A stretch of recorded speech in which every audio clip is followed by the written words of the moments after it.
Hi, James Poukka with Realtor Real Estate Services. I share weekly housing market updates for the Fargo Moorhead area every Wednesday at 5 p.m. This update uses market activity pulled directly from the Northstar MLS and filtered for the Fargo Moorhead area through the Association of FMR. Over the past 7 days, the market added roughly 20 to 30 new listings per day across the Fargo Moorhead area. Pending contracts stayed close to or slightly above the number of new listings entering the market. One of the stronger days, the pending new listings ratio reached about 1.5.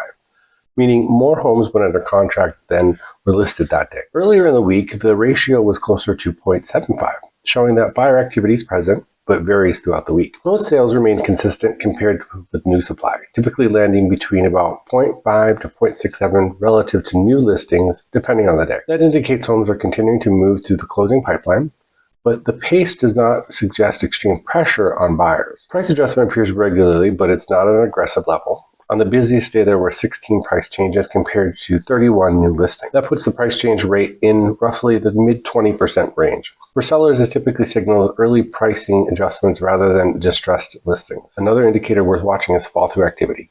Rates range between 4% and 7% depending on the day. That range is generally considered normal and suggests more contracts are continuing through inspection and financing stages. Inspection contingencies remain the primary structure of pending agreements.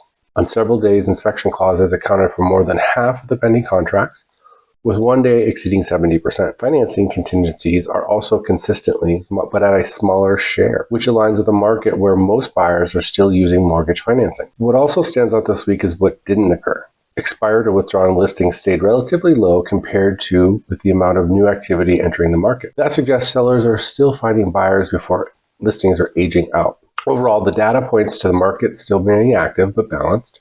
Homes are moving into a pending status at a steady pace. Buyers are continuing to rely on inspections, and sellers are making price adjustments when needed to remain competitive. Of course, this information is provided for general real estate education. Always consult a licensed professional for legal, financial, or otherwise specialized advice. I want to continue following the Fargo Moorhead area housing market. New updates are posted every Wednesday at 5 p.m. Again, I'm James Poukka with Realtor Real Estate Services. Stay curious, stay inspired. I'll see you next time.